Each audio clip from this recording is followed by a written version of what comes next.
Hindi ho kayo magkakaproblema, hindi kayo kakasuhan or hindi, they will not investigate you, they will not file a case against you kung wala hong offense.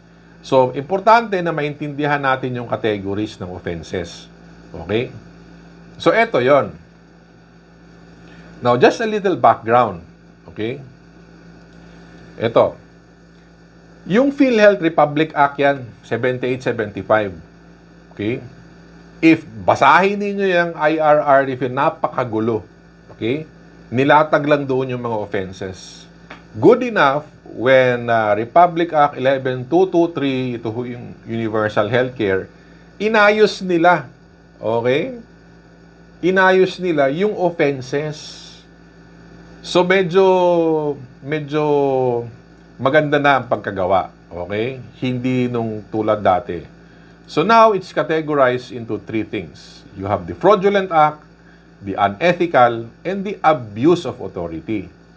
So just take note, ito hong mga pag sinabi ho nating offenses, okay, it's more of a violation of a specific rule. No? Now, ulitin ko yung offenses, so, it's more of a violation of a specific rule ni PhilHealth. Kasi may engagement kayo. You are accredited and you are bound to follow certain rules. So when something becomes an offense, it means there is a violation of a specific rule. So I'll go back to the slide. Now, after due process ho, nice to know, okay? Yung penalty ngayon, unlike before na napakamura, pag-implement ho or pag-execute ho ng Universal Healthcare Law, okay, 200,000 pesos na po, okay, per count, or a 3-month suspension, or both. Okay? Ulitin ko after due process, okay, na ang decision talaga is nakakumit ho kayo ng offense. So, per count, it's 200,000.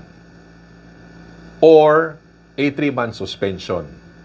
Or a combination of the two.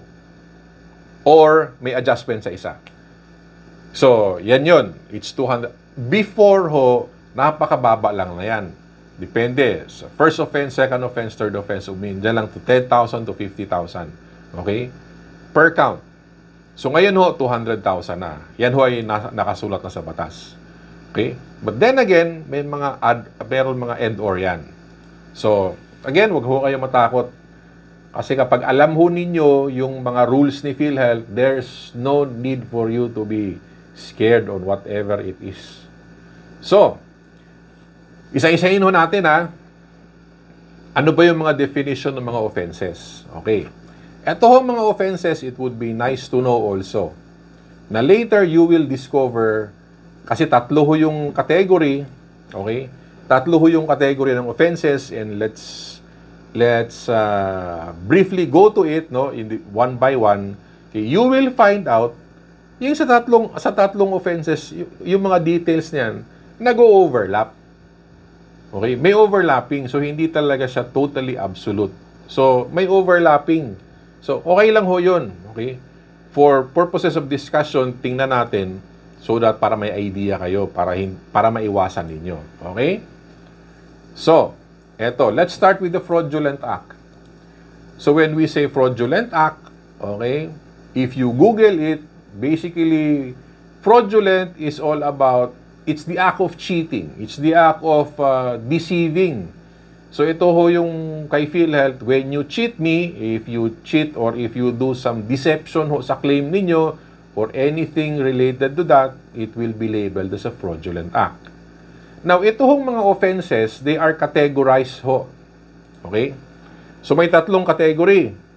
Yung offenses ho, it's either an offense of the facility or it's an offense of the professional, yung doktor yan. Okay? So, tatlo ang category. So, per category, hospital offense and doctor offense. Okay? So, very basic actually. Now, Unahin ho natin. Fraudulent act, fraud by the healthcare institution. The HCI stands for healthcare institution. Okay. Eto ha. Sinulat nila. Health facility. So, pwede ito hospital, level 1, level 2, level 3. Community-based healthcare organization. So, kasama na ho dito RHU, health center, and similar things like that. Pharmacy or drug outlet, laboratory and diagnostic clinic. So basically, if you have those kinds of facilities accredited kay PhilHealth, you are covered by this. For as long as accredited ni PhilHealth. Bakit? Bakit merong RHU? Bakit may pharmacy? Bakit may laboratory diagnostic clinic? Okay? Dahil ho, okay, tanong ko na lang, hindi ba kayo nag-wonder, I'll go back to the slide.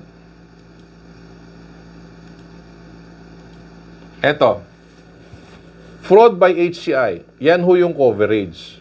Definitely dapat accredited. Who among you is wondering, bakit may laboratory at may pharmacy dyan? Okay, type me if you're wondering. I want to know. If alam nyo ang rason, okay, congratulations. But if you're surprised, anong ginagawa na to dito? Me, type me. Okay, si ma'am. What about the others? Are you wondering bakit meron ditong laboratory, diagnostic, pharmacy? Okay, thank you, sir. Now, thank you po. Ganito ho yan. Ito ho,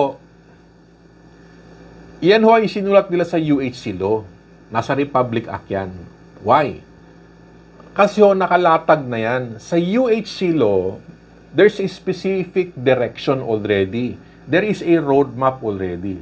Where in the next succeeding years ho, yung mga pharmacy, drug outlet, mga RHU, kasi ang RHU, ang iba, accredited na dati pa eh. Talo na sa LGU. Ito hong pharmacy, drug outlet, laboratory and diagnostics, eventually ho, magiging accredited ni PhilHealth yan. Kasi that's part of the primary care network. Eventually ho, they will be PhilHealth accredited facilities. That is why kasama ho sila dyan. So, if the laboratory or the diagnostic clinic accredited by PhilHealth, okay, is operating and producing fraudulent acts, kakasuhan siya. So, kaya ho yan nakasulat na dyan sa UHC law. Kasi, in the next succeeding years, magiging accredited sila. Okay? So, I hope naintindihan ninyo, ha? So, nice to know. Okay?